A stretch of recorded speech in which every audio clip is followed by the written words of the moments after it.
그다음에 기업가들이 이윤을 남기지 않고 기업하는 것. 그런데 어떤 목사님은 하나 더 추가해서 성도들을 지루하게 만드는 것이 용서할 수 없는 죄다. 오늘 말씀이 좀 저한테 부담이 되고 여러분들이 좀 지루해 하실까 봐 미리 말씀을 드립니다. 그러나 하나님의 말씀은 우리에게 생명이고 양식임을 믿습니다. 간절한 마음으로 집중할 수 있기를 축복합니다. 에베소서 오늘 3장인데요. 에베소서는 정말 너무나 중요한 서신서죠. 그래서 바울이 로마 감옥에 1차 투옥되었을 때에 에베소 교회 성도들을 향해서 쓴 편지입니다. 오늘 본문 그 앞에 3장 1절에 보면은 바울은 그리스도 예수의 일로 너희 이방인을 위하여 갇혔다 이렇게 말합니다. 엄중한 성경에다가 자기가 겪었던 그런 개인적인 고통을 왜 굳이 기록했을까요? 바울은 오로지 하나님 말씀에 순종해서 복음을 전하는 것 밖에는 없는데 계속해서 힘겨운 일들이 부닥치고 반복되는 거예요. 굶기도 하고 뚝하면 쫓겨다니고 마지막에는 감옥까지 들어가게 됩니다. 이런 일들이 거듭 반복될 때에 사도였지만은 얼마나 혼란스러웠겠습니까? 우리도 이런저런 그런 일들을 겪을 때 처음에는 그 이유를 잘 모를 때가 많지 않습니까? 대부분 우리가 그 이유를 잘 모를 때가 많아요. 지나고 나서야 깨닫게 되죠. 그래서 그러다가 어느 날 하나님께서 우리에게 그런 왜 내가 경제적 어려움이 왔나, 개인적인 이런 고통이 왔나, 이게 이러이러한 것들 때문이었구나라고 하나님의 섭리를 우리가 이렇게 깨닫게 되고 그래서 그것을 알게 될 때 오히려 감사로 변하게 되는 거잖아요. 그래서 바울도 감옥에 갇혀진 그런 환란이 단순히 자신의 개인적인 차원을 훨씬 뛰어넘어서 이방인과 교회를 향한 하나님의 구원의 비밀, 하나님의 크신 경륜 이런 것들이 드러나게 하는 가운데 나의 환란이 활용되었구나라는 사실을 깨닫게 됩니다. 그래서 오늘 이 본문의 말씀은 바울 사도가 성도들을 위해서 드리는 기도입니다. 성도들을 위한 기도는 에베소서 1장 15절로 19절에서도 이미 나온 바가 있습니다.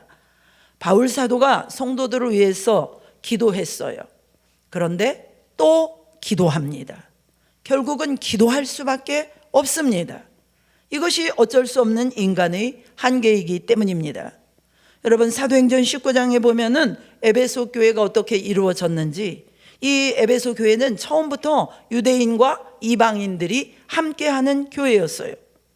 에베소 교회 안에 서로 원수되었던 유대인과 이방인이 화해를 하고 화해의 악수를 나누고 그들도 소중한 존재로 받아들여지고 하나님의 백성으로 그들을 용납한다고 하는 것은 정말 쉬운 일이 아닙니다.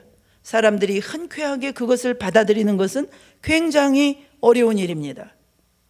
제가 볼 때 우리나라 상황도 왼쪽에 계신 분들과 또 오른쪽에 계신 분들이 서로 하나됨을 이루는 것이 참으로 쉽지 않을 것 같습니다. 가족 안에도 지금 그런 일들이 너무나 크게 일어나고 있지 않습니까? 그 때문에 사도 바울은 저들이 그 하나님의 놀라운 경륜을 깨닫게 해달라고 기도하고 있는 것입니다. 그래서 바울이 이 성도를 향한 두 번째 기도, 오늘 본문 내용은 정말 우리가 평생 붙잡고 기도해야 될 그런 내용입니다. 오늘 14절 15절 다시 한번 보시면 이러므로 내가 하늘과 땅에 있는 각 족속에게 이름을 주신 아버지 앞에 무릎을 꿇고 비노니 라고 말합니다. 자, 그냥 하나님 그래도 됩니다. 그런데 하나님 앞에 수식어가 잔뜩 붙어 있어요. 하늘과 땅에 있는 각 족속에게 이름을 주신 아버지라고 말합니다.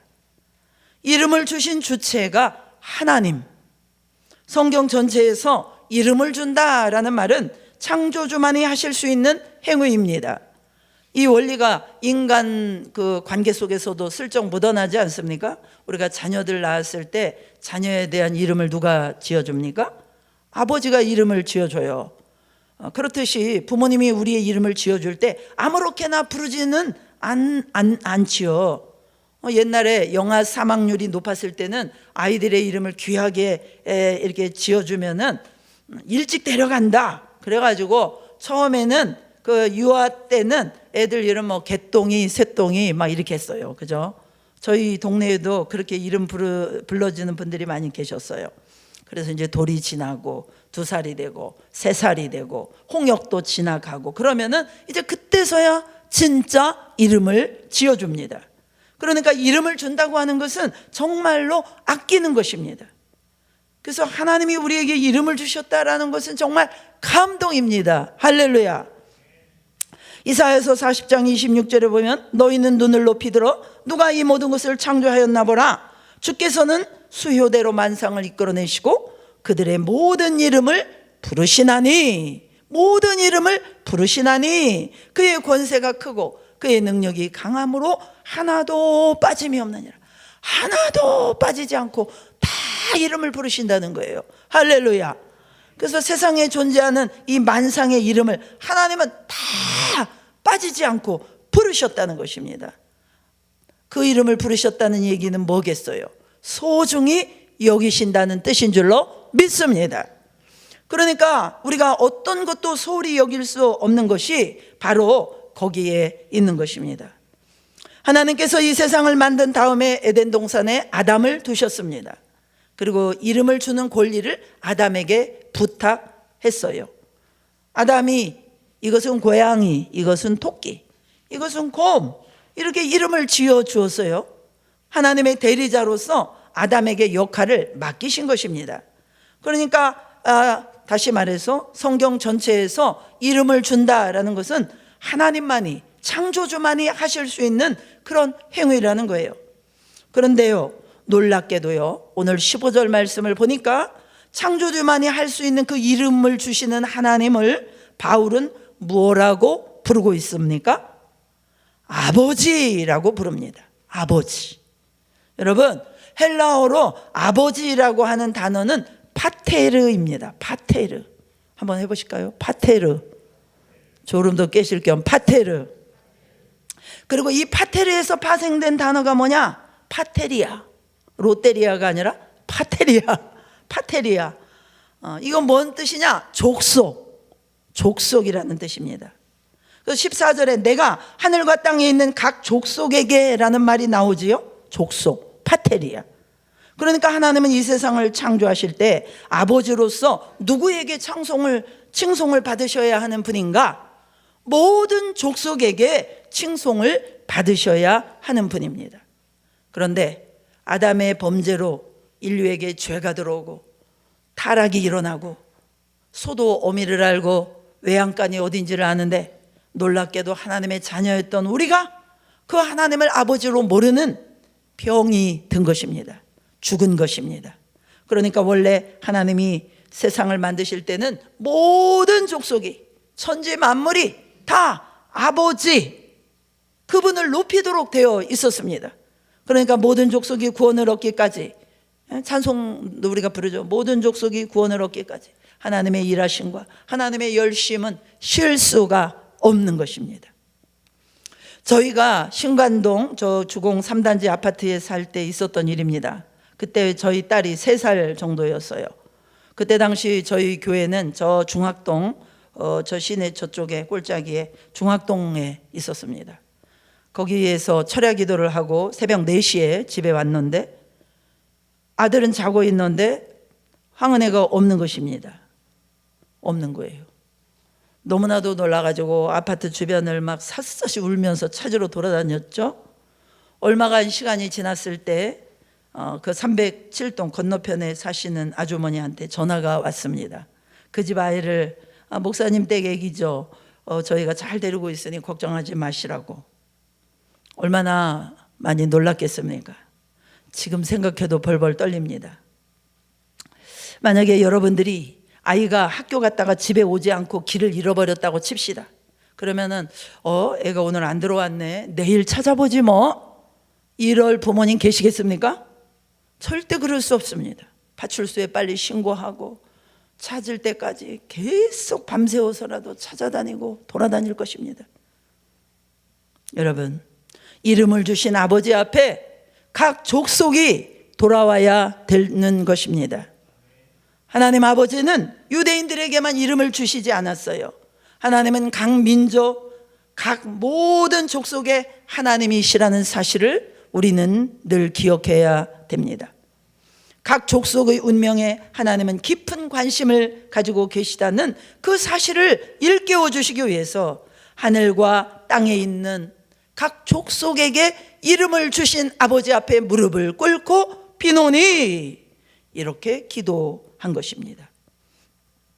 여기서 무릎을 꿇고 빈다라고 하는 것은 무엇을 말하겠습니까? 정말로 간절한 마음이 담겨 있는 것이고 또 깊은 경외심의 표현입니다. 복종의 자세입니다. 내가 누군가 앞에 무릎을 꿇는다는 것, 나의 운명을 당신한테 맡깁니다 라고 하는 뜻인 것입니다.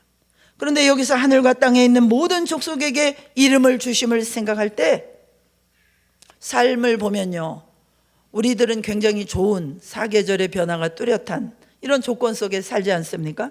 그런데 극한의 추위 속에 1년 내내 추위 속에 살고 있는 분들도 계시고, 그런가 하면 사막 같은 데서 정말로 1년 내내 뜨거운 그런 곳에서 사시는 분들도 있어요. 우리는 그런 곳에 살라고 하면 못 살 것 같잖아요. 그런데 그분들 하는 얘기가 놀랍습니다. 불편하기는 하지만 세계에서 제일 행복한 자리입니다, 이렇게 얘기한단 말이에요. 그러니까 하나님은 각자에게 살 자리를 이렇게 허락을 해 주셨어요. 그 하나님을 이 사도 바울이 뭐라고 하느냐? 그 아버지께 라고 말합니다.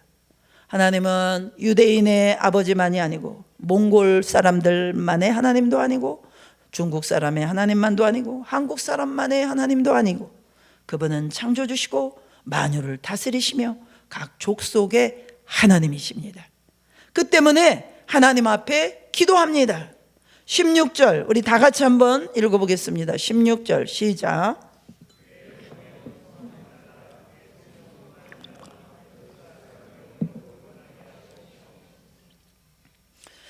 여기서 속사람이라고 하는 것은요, 겉사람과 대조될 때만 뜻이 드러나죠. 먼저 겉사람은 어떤 게 겉사람입니까? 겉에 보이는 사람, 아무개 정말 멋있네.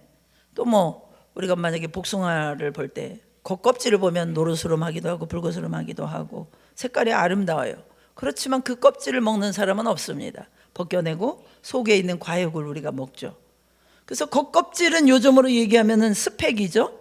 어떤 사람은 180의 키에 너무 잘생기고 어느 대학을 나왔네, 연봉이 얼마고 무슨 차를 타고 겉으로 보여지는 멋진 모습입니다. 그런데 그 멋진 모습에 반해서 이렇게 만나다 보니까 인격적으로도 훌륭한 사람들도 물론 있지만 이기적이고 그리고 왜곡되어 있고 자기만 알고 그런 사람도 있어요. 그러면 속사람이 맛이 없는 것입니다. 세상 사람들은 겉사람을 바라보며 사람을 평가를 합니다. 그런데 겉사람보다 더 중요한 것은 뭐냐? 속사람입니다. 속사람이 튼튼하고 건강해야 됩니다. 그러니까 우리에게 중요한 것은 이 겉사람을 근사하게 보이는 것도 중요하지만 우리 내면의 속사람이 더 중요한 것이에요. 그래서 아무개가 차가워 보였는데 다가가서 사귀다 보니까 정말 따뜻하네. 저 사람 되게 도도해 보였는데 가까이 가보니까 온유하네. 저희 은혜 얘기를 오늘 계속하게 되네요. 우리 애가 미국에서 공부할 때 제가 그 교회 다니던 교회 사모님을 만나는 일이 있었어요. 그렇게 얘기하시더라고요. 우리 은혜가 너무너무 여리여리해갖고요, 제대로 공부를 마치기나 하려나 이렇게 걱정을 크게 하셨답니다. 그런데요, 내면이 굉장히 강한 게 있네요, 그렇게 칭찬하시더라고요. 그래서 누구누구 그냥 즐겁기만 한 줄 알았는데 그 속에는 쓸쓸함도 있고 그 속에 정말 여린 것도 있고, 알고 보면 우리가 그렇잖아요. 이런 속사람이 있어요. 어떻게 보면은 겉사람이라고 하는 것은 결국은 시간이 지나가면 매력을 잃어버립니다. 썩고 그 겉사람은 늙어질 수밖에 없습니다. 그래서 고린도서 4장 16절에 겉사람은 낡아지나 우리의 속사람은 날로 새로워지도다. 겉은 날마다 낡아집니다. 그런데 나이 들어도 좋은 것이 뭐냐면 속사람이 날로 새로워질 수 있는 거예요. 저도 어떤 사람들 이렇게 보면요, 모르시는 분이라 할지라도 정말 이렇게 어르신들이 지나가거나 어떤 일로 엮여 있을 때 그 표정과 이렇게 몸짓을 보면 괜히 인사하고 싶은 분들이 있어요. 여러분들도 그렇죠. 우리들 모두가 다 그렇습니다. 예수님을 믿는 것 같은데 우린 여전히 겉에 매여 있는 경우가 너무 많은 것 같습니다. 이거 기도도 많이 하고 성경도 많이 읽고 예배 참석도 잘하고 11조 헌금도 잘 내고 그러면 멋있는 교인처럼 보입니다. 겉으로는 멋있는 교인처럼 보여요. 그러나 다른 사람과 만날 때 자기 욕심 차리고 사납고 막 이런 게 막 불쑥불쑥 나온다면은 속사람이 아직 성숙되지 않은 것입니다. 그러니까 지금 바울 사도가 기도하고 있는 게 뭐냐? 그 겉사람 말고 속사람을 능력으로 강건하게 해달라, 이렇게 기도하는 것입니다. 우리는 연약하고 우리는 언제나 유혹에 약하고 우리는 언제나 고집스럽습니다. 그래서 우리 속사람이 건강해지는 때는 언제냐? 성령 하나님이 우리 속에 오셔서 내주하여 계실 때인 줄로 믿으시기 바랍니다. 성령이 하시는 일은 끊임없이 우리 속에 하나님을 사랑하는 것을 일깨워주는 일을 하십니다. 내가 지쳐 있는데 성령이 들어가서 바람을 넣어주면 선한 일을 하고 싶은 마음으로 일어서게 만들어줍니다. 이것이 성령께서 하시는 일입니다. 이것을 속사람을 강건하게 하신다라고 얘기하는 것입니다. 그렇죠, 여러분. 우리가 성령을 의지하지 않고 성령의 충만함을 받지 않고 성령의 능력이 없이 신앙생활하는 것처럼 힘든 일은 없습니다. 왜냐하면 자기를 겉으로 꾸며야 되기 때문입니다. 나의 내적인 존재와 관계없이, 내 속사람과 관계없이 사람들한테 보여줘야 되는 그런 가면, 내가 선한 사람이어야 되고 따뜻해야 되고 친절해야 되고 온유해야 되고, 그런데 속에는 거칠고 야비하고 이기적인 모습이 있다고 한다면 그 이중성 때문에 얼마나 힘들겠어요? 우리 속에 성령이 오실 때 비로소 우리가 강력한 마음의 힘을 얻고 정말 겉사람과 속사람이 똑같은 그런 삶을 살아갈 수가 있는 것입니다. 그뿐만 아니라 믿음으로 말미암아 그리스도께서 너희 마음에 계시게 하시고, 그리스도께서 너희 마음에 계시게 하시고, 너희가 사랑 가운데서 뿌리가 박히고 터가 굳어져서 라고 말합니다. 성령이 우리 속에 들어오셔서 새로운 수음을 불어넣게 되면은 그리스도께서 우리 마음에 계시게 되는 것이에요. 그리스도께서 우리 마음속에 계시게 되고 나도 모르는 사이에 그 주님의 사랑 가운데서 뿌리를 내리는 사람이 되는 것입니다. 여러분, 뿌리가 깊으면 아무리 폭풍우가 와도 또 뭡니까? 태풍이 와도 흔들리지 않는 것입니다. 성령께서 우리 속에 하시는 일이 뭐냐? 우리 마음속에 깊이 하나님의 사랑 가운데 깊이 뿌리 내리도록 하시는 거예요. 그래서 흔들리지 않는, 바람이 불어도 요동하지 않는 그런 존재가 되게 하시는 것입니다. 맨날 주식 시세 들여다보면 우리 마음이 너무 우울해지지 않으십니까? 우리 인생은 어떻게 보면요, 제가 사람들을 사는 모습을 보면 뿌리 뽑힘의 경험의 연속이라고 생각합니다.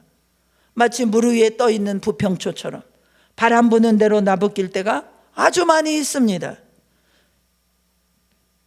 그래서 사람들은 그것을 대중가요 가사처럼 내 마음 갈 곳을 잃어 막 이러면서 내 마음이 어디로 가야 하는지도 모르고 뿌리 뽑힌 채 그렇게 사는 것입니다. 그렇기 때문에 늘 불안합니다. 그리고 내가 뭘 해야 되는지도 모르겠는 것입니다. 그 생텍쥐페리의 어린 왕자라고 하는 책에 보면은 이런 이야기가 나옵니다. 어린 왕자가 사막을 횡단하다가 석 장의 꽃잎을 가진 볼품 없어 보이는 꽃을 만납니다. 어린 왕자가 꽃에게 정중하게 물어봅니다. 사람들은 어디에 있니? 그러자 꽃이 대답합니다. 사람들이라고? 몇 해 전에 그들을 본 적은 있어. 하지만 그들이 지금 어디 있는지는 알 수 없는 노릇이야. 그들은 바람결에 불려다니거든. 뿌리가 없어서 몹시 어렵게들 살고 있어. 여러분, 이것이 어른을 위한 동화라고 얘기하지만 우리의 삶을 적나라하게 보여주는 것입니다. 뿌리가 없기 때문에 흔들립니다. 그런데 성령이 우리 속에 들어오시면, 다시 말해서 하나님의 숨이 내 속에 들어오면 예수 그리스도의 마음이 내 안을 채우게 되고, 그리고 하나님의 사랑이 깊이 뿌리를 내리고 토가 견고해져서 흔들리지 않는 든든함을 갖게 된다고 말씀하고 있는 것이에요. 그리고 계속해서 18, 19절입니다. 우리 다 같이 읽어보겠습니다. 18절, 19절 시작.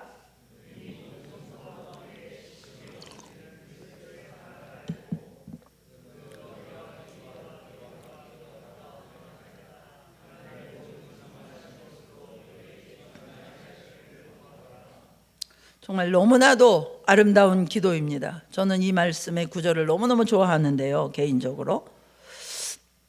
제가 예전에 어떤 목사님 식사 대접을 해드렸는데 식사 기도를 하시면서 그렇게 기도하시더라고요. 10,000배로 갚아주세요 그러는 거예요. 그래서 이렇게 기도하시는데 제가 순간적으로 머리가 확 돌아갔어요. 와, 너무 놀랐어요. 10,000배면 얼마지? 머릿속에 막 계산이 돌아가는 거예요. 10,000배면 얼마인가. 그러나 이 사도 바울은 지금 그런 기도를 하고 있는 것이 아니고요, 성도들이 지식에 넘치는 그리스도의 사랑을 알게 되기를, 그래서 그 너비, 길이, 높이, 깊이가 어떠함을 깨달아서 하나님의 충만하심으로 충만한 사람이 되기를 기도하고 있습니다.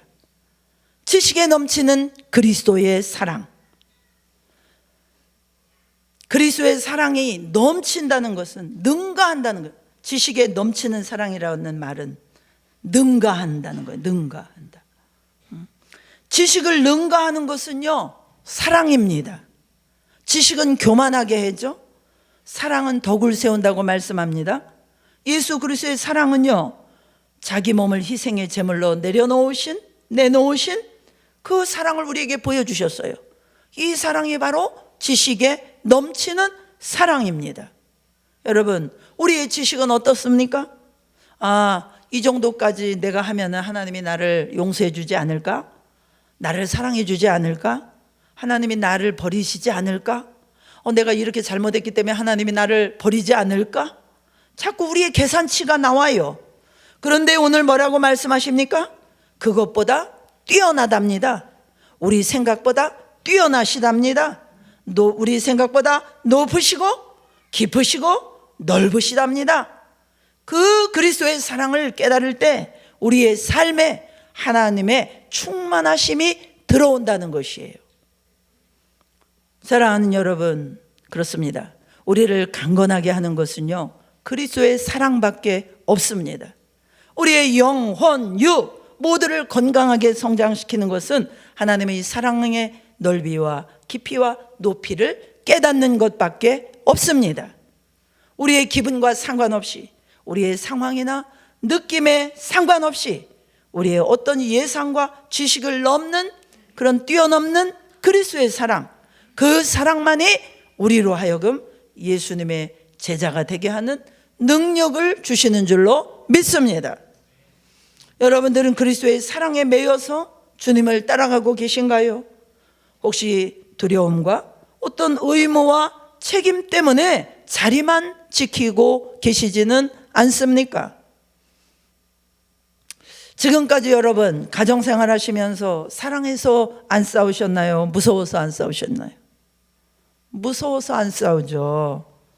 사랑해서 살았나요? 무서워서 살았나요? 무서워서 살죠. 여러분, 우리가 예수님을 그렇게 따라가면 안 됩니다. 두려움이 우리가 예수님을 따라가게 하고 신앙생활하게 하고 교회에 다니게 되는 재료가 되면 안 됩니다. 우리는 원래부터 날 때부터 죄인이기 때문에 두려움의 종로로 다던 사람들입니다. 그래서 사랑보다는 두려움에 더 익숙합니다. 하나님이 성도님들을 사랑하십니다. 그러면요, 말하는 저도 그렇고 여러분들도 그렇고 좀 오그라들죠? 그렇죠? 저도 그렇습니다. 그런데 여러분은 곧 심판을 받을 것입니다. 그러면 나라고 안 했는데도 왠지 나 같아. 그러니까 실제적으로 심리학자들이 연구를 해봤더니 이 긍정적인 말과 부정적인 말 중에 어떤 말이 훨씬 사람들에게 영향을 잘 미칠 것 같은가? 부정적인 말이랍니다. 좋은 소문이 빨리 날까요? 나쁜 소문이 빨리 날까요? 좋은 소문은요, 내려고 해도 잘 안 납니다. 그런데 나쁜 소문은요, 하루만 지나면 공주 시내에 쫙 퍼져버립니다. 그러니까요, 우리가 얼마나 이 두려움과 어두움과 죄에 특화되어 있는지 모릅니다. 그래서 하나님의 사랑보다는 심판과 정죄와 더 쉽게 이런 것에 반응합니다. 더군다나 저희 교회처럼 회개, 심판, 지옥 막 이런 메시지를 자주 듣고 또 계속 듣는 경우에는 나도 모르게 오늘 말씀처럼 사랑의 터 위에 우리가 서는 것이 아니라 나도 모르게 두려움의 터 위에 서게 될 수가 있어요. 그래서 제가 오늘 이 설교를 준비한 것입니다. 그것은 메시지가 잘못돼서가 아니라 두려움에 익숙한 우리의 정서가, 우리의 생각이 그렇게 반응할 때가 있다는 거예요. 그러나 오늘 말씀에 지식에 넘치는 그리스도의 사랑을 알아야 된다라고 표현을 썼어요. 이 말씀이 무엇입니까? 그리스도의 사랑은 우리의 수준보다 위에 있다는 말씀입니다. 그리스도의 사랑은 우리의 경험과 판단과 해석 같지 않다는 것입니다. 그리스도의 사랑이 얼마나 넓은지, 얼마나 높은지, 얼마나 깊은지 그것을 깨달아라. 그러면 하나님의 충만한 가운데 우리가 살 수 있다고 말씀하시는 것입니다. 사랑하는 여러분, 두려움이 우리를 끌고 가게 해서는 안 됩니다. 물론 하나님은 크고 두려우시고 우리가 경외해야 할 분입니다. 그러나 결국 우리를 향한 하나님의 뜻은 재앙이 아니고 평안이고 장래에 소망을 주시려는 것입니다. 회개하고 있으면서도 소망이 있지 않습니까? 회개하면서도 여러분 하나님의 사랑이 느껴지지 않으십니까? 믿습니까?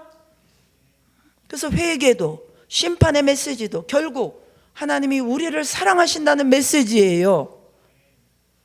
자녀들이 어렸을 때는요, 부모님의 징계가 무섭습니다. 그러나 어른이 되고 나면요, 자녀들을 키우면서 문득 부모님 생각이 많이 납니다.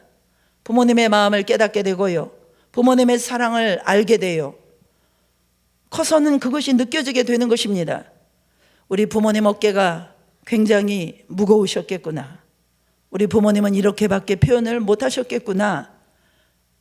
그것이 깨달아지면요, 이제 조금씩 아직 부족하지만 어른이 되어가고 부모가 되어가는 것이지요. 신앙의 성숙도 똑같습니다. 우리는 자꾸 뭔가 느끼고 감각적인 그런 하나님의 사랑을 원하지만은 하나님의 말씀이 어떻게 우리에게 들리든지 간에 우리의 삶에 무엇을 허락해 주시든 간에 그것을 하나님의 사랑으로 들을 수 있고 볼 수 있다면 우리의 신앙은 참된 성숙으로 나아가고 있다고 분명하게 믿습니다. 그 사랑을 모르면 우리는 절대로 끝까지 주님을 못 따라갑니다. 신앙 때문에 우리가 때로는 어렵고 힘들어도 결론적으로 기쁨으로 소망 가운데 자유함 가운데서 주님을 따라가는 그런 신앙생활이 되어야 되지 않겠습니까? 그런데 두려움이 우리의 근본이 되면은 괴롭고 슬프기만 한 그런 신앙생활의 연속이 되기 쉬워요. 우리의 삶에 뭐가 대단한 일이 있든지 없든지 상관없이 주님의 그 사랑을 깨닫지 못하면 끝없이 방황하고 주저앉아서 때로는 자학하며 살게 됩니다. 하나님의 사랑을 모르면 정죄와 심판과 어떤 두려움과 버림받을까 봐 하는 그런 염려와 이런 것에 붙들리게 됩니다. 이런 것에 붙들려 살게 된다 보면은 우리 삶이 위축되게 되죠. 가족에게도 영향을 미치게 됩니다. 내가 살아가는 일터에서도 영향을 미치게 됩니다. 그것이 어둡든 밝든 슬프든 기쁘든 그것이 다 우리 이 육체로 표현이 되게 돼 있지 않습니까? 우리가 가지고 있는 정서, 우리의 믿음, 우리의 마음의 태도가 우리 주변 사람들에게 영향을 미칠 수밖에 없어요. 여러분, 우리가 자녀를 키우다 보면 내 자녀가 건강하고 공부 잘하고 정말 자랑스러운 내 자녀죠? 그런데 아프고 헤매고 방황하고 낙심하면 더 내 자녀 아닌가요? 잘 나갈 때도 내 자녀지만 낙심하고 주저앉고 헤매고 있으면 더 내 자녀입니다. 자녀가 친구들 많고 공부 잘하고 내 아들 내 딸이지만은 어디 가서 적응도 못하고 친구도 잘 못 사귀고 앞가림도 못하고 방황하고 있으면 그때 더 내 아들, 더 내 딸 아니겠냐고요. 오늘 사도가 그 수많은 호칭 중에 주님을 아버지라고 고백하고 있어요. 이 말은 주님은 우리를 아버지의 마음으로 돌보시고 책임지시겠다는 뜻입니다. 내가 이 모양이니 주님이 얼마나 나한테 실망하실까? 내가 이것밖에 안 되니 주님이 나를 보면서 얼마나 한심해 하실까? 내가 이런 죄인인데 나 같은 게 뭘? 누구나 이렇게 생각할 수 있지만, 그러나 그때도 주님은 더 내 딸이다, 더 내 아들이다 하시리라고 저는 분명히 믿습니다. 우리의 생각을 뛰어넘는 그리스도의 사랑이라고 오늘 말씀하시지 않습니까? 여러분, 그렇습니다. 우리 생각은요, 결국 해봐야 누구 수준입니까? 내 수준이에요. 내 수준. 그런데 그리스도의 사랑은 내 수준, 그것을 뛰어넘는 것입니다. 그 그리스도의 사랑이 오늘도 우리를 강권하신답니다. 할렐루야. 여러분, 사랑에는요 힘이 있어요. 그래서 사랑을 깨달으면요, 내가 널 사랑한다 그랬는데 아 그러세요? 하고 끝나지를 않아요. 주님의 사랑을 깨달으면 어떻게 되는 줄 아십니까? 주저앉아 있던 사람이 벌떡 일어납니다. 헤매던 사람이 정신이 차려집니다. 포기했던 사람이 소망을 얻습니다. 그리고 그 사랑을 입은 사람은요, 다른 사람을 바라볼 때도요, 판단과 정죄가 아니라 긍휼과 용납으로 바라보게 됩니다. 그리스도의 생명이 내 안에서 뿐만 아니라 이제 밖으로도 태도로도 나타나게 되는 것입니다. 저는 지금까지 목회하면서 지옥의 그 유황불 냄새가 코 밑에까지 치고 들어와 있는데도 담대하게 죄 짓는 사람들 많이 보았습니다. 깜짝 놀라기는 해요. 그런데 그렇다고 회개하고 예수님을 따라가지는 않더라고요. 그런데 언제 사람이 예수님을 따라가느냐? 나 같은 사람을 용서하시고 나 같은 사람 때문에 십자가의 피를 흘리시고 나 같은 사람을 기다려주신 그 그리스도의 사랑을 깨달을 때 돌아서서 아버지 집으로 가는 것입니다. 하나님 아버지의 사랑을 경험한 사람, 그 사랑을 경험한 사람이 돼지우리에서 쥐엄나무 열매를 먹다가도 일어나서 아버지 집으로 가는 것입니다. 여러분, 아들이 집에 갈 때 아버지는 어떻게 하고 계셨죠? 동구 밖에 나와가지고 기다리셨잖아요. 그렇죠? 그 아들과 아직 거리가 먼데 아버지가 아들을 알아보고 그 거지 꼴을 하고 오는 그 아들을 알아보시고 달려가서 끌어안고 오시지 않습니까? 어떤 신학자는 이것을 이렇게 표현했습니다. 당시 율법에 의하면은 아버지가 돌아가시지 않았는데 재산을 달라고 하는 것은 폐륜이라는 것입니다. 그래서 심각하게 적용을 하면은 돌을 던져 죽여도 누가 뭐라고 할 수 없는 그 정도로 적용 범위가 있는 당시 그 사회 문화적으로 큰 죄인일 수 있었다는 것입니다. 그래서 어떤 신학자는 그렇게 표현했어요. 아버지가 달려가서 끌어안은 것은 사랑해서 보고 싶어서 그런 것일 수도 있지만 아들에게 돌을 던지지 못하게 하기 위해서 내가 이 아들을 받아들였습니다. 내가 이 아들을 용서했습니다. 그러기 위해서 달려갔다고 해석을 하더라고요. 굉장히 신빙성 있고 은혜가 되더라고요. 여러분, 오늘 누구든지 아버지께 돌아오는 자들을 주님께서 달려와서 여러분들을 안아 주실 것입니다.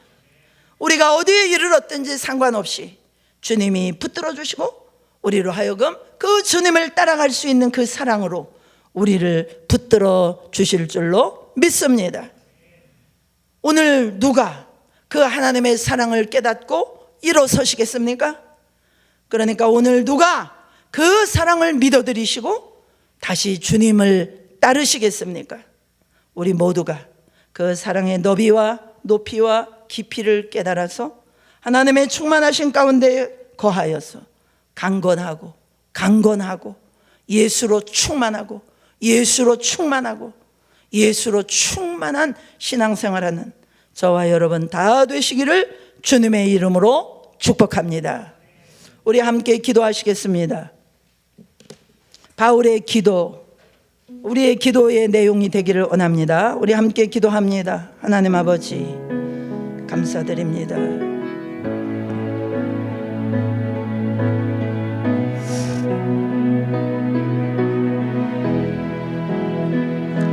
끝없이 방황하며 흔들리며 뿌리 뽑힌 나무처럼 하나님 우리가 정착하지 못하고 우리 마음이 갈대와 같이 아버지 하나님 방황하며 살 수밖에 없는 저희들에게 하나님의 성령님을 보내주셔서 하나님 그 사랑이 우리 마음 가운데 부어지게 하시고 뿌리 내리게 하시고 그리스도가 우리 가운데 깊이 거할 수 있는 이 놀라운 은혜의 삶을 주신 것을 감사드립니다.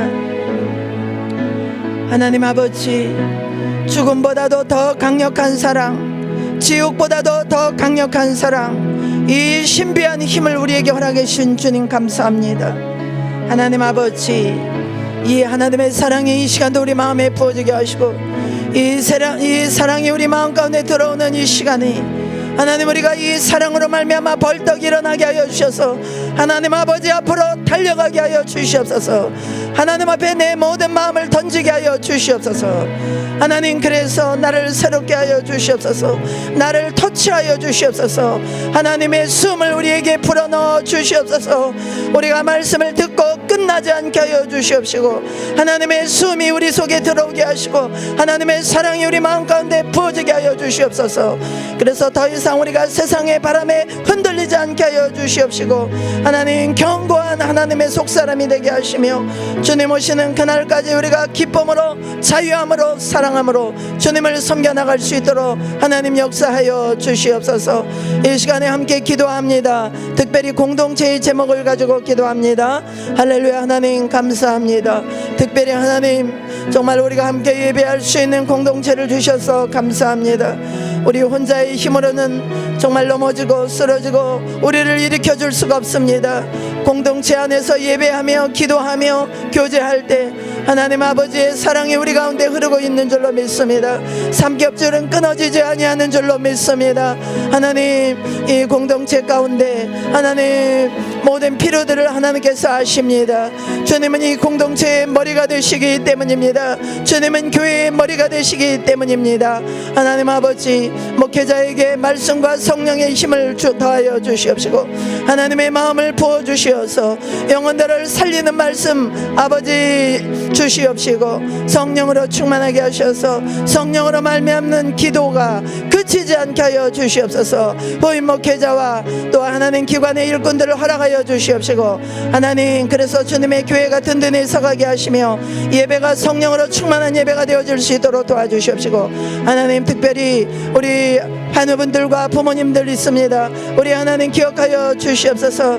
하나님 우리 지수를 기억하시고 우리 이승희 집사님 아버지 수술 후에 회복을 위하여 간구합니다. 우리 하나님 불쌍히 여겨주시고 치유의 기름을 부어주시며 아버지 영역에 강건함을 주시고 속사람이 아버지 주님의 성령의 능력으로 날마다 강건하게 하여 주옵소서. 우리 김천희 권사님 우리 홍도성 권사님 아버지 하나님은 강건하게 하시고 우리 임정희 씨를 기억하시고 우리 박설희 자매를 기억하시고 하나님 아버지 정말로 또 우리 부모님들이 있습니다. 아버지 우리 하늘의 어머니를 기억하시고 우리 박구현 어머니를 기억하시고 하나님 아버지 윤성남 집사님을 기억하시며 우리 김기태 정미자 부모님을 기억하시고 우리 최복실 이육근 황현수 주옵소서. 특별히 아버지 우리 노경자 어머님을 기억하여 주옵소서. 의독한 상태에 있사오니 우리 하나님께서 계속해서 그 속사람을 성령의 능력으로 부어주시고 강건하게 하시고 끝까지 회개로 충만하게 하여 주시어서 영광 중에 계신 그 주님을 기쁨으로 맞이할 수 있도록 하나님 역사하여 주시옵소서. 아버지 우리 이회용 노정자 이광희 강공순 최복실 아버지 부모님들을 기억하시고 할렐루야. 하나님 저희 교회에 속한 모든 부모님들이 한 분도 빠짐없이 다 그리스도의 은혜 가운데 아버지 구원에 이를 수 있도록 도와주시옵소서. 하나님 아버지 역사하여 주시옵소서. 하나님 특별히 나라와 민족을 위하여 기도합니다. 하나님 나라가 너무나도 위태롭고 어려운 중에 있습니다. 하나님 유대인과 이방인이 하나가 되었던 것 그리스도의 십자가의 보혈의 능력으로 하나님 이 민족에게 주님의 보혈의 능력을 부어주셔서 우리 모두가 하나가 될 수 있도록 도와주옵소서. 뿌리 깊은 열조로부터 내려오는 분열의 영 나사렛 예수 그리스도의 이름으로 명하노니 이 민족 가운데서 떠나갈지어다. 하나님 아버지 이 나라가 정말로 한 믿음으로 이제 하나님의 몫을 감당하는 나라로 서게 하여 주옵소서. 하나님의 공의와 정의가 이 땅 가운데 세워지게 하여 주시옵소서. 하나님의 말씀이 이 땅 가운데 세워지게 하여 주시옵소서.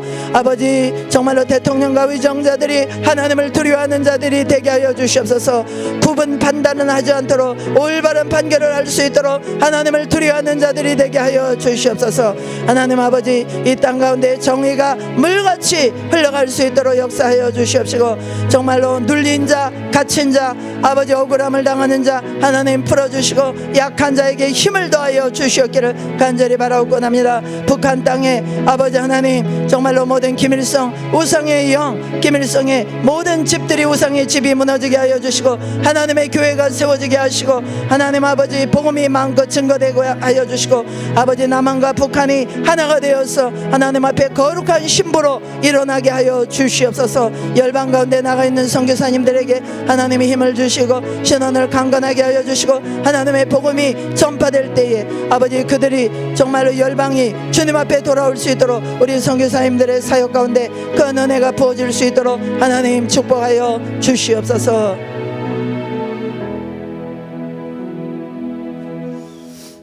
하나님 아버지 감사드립니다. 정말로 유대인과 이방인 절대로 하나 될 수 없는 그들이지만 그러나 교회 가운데 하나님의 크신 경륜의 비밀 가운데 이들을 하나 되게 하시고 교회로 불러주신 하나님의 크신 사랑을 감사드립니다. 하나님 이것이 사람의 힘으로는 되지 않기에 사도 바울이 오늘 기도했던 것처럼 하나님 저희들도 하나됨을 지키기 위하여 정말 이 바울의 기도의 내용을 붙잡고 기도할 수 있도록 도와주시옵소서. 기도할 때에 우리 마음 가운데 하나님의 사랑이 부어지게 하여 주시옵소서. 하나님의 그 넓이와 길이와 높이가 어떠하심을 깨닫고 그 사랑으로 감동되어서 우리가 낙심되고 근심되고 정말 자포자기했던 우리의 자리에서 벌떡 일어날 수 있도록 역사하여 주시옵소서. 교회 공동체 가운데 또 어려움을 당하시는 분들, 건강적으로 물질적으로 정신적으로 고통 가운데 있는 분들 우리 하나님 오늘 찾아가 주시고 하나님의 사랑으로 기름 부어 주시옵시고 그 사랑으로 감동하여 주시고 그 예수님으로 충만하게 하여 주시어서 다시 한번 주님을 붙잡고 일어날 수 있도록 역사하여 주시옵소서. 예수님의 이름으로 기도하옵나이다. 아멘.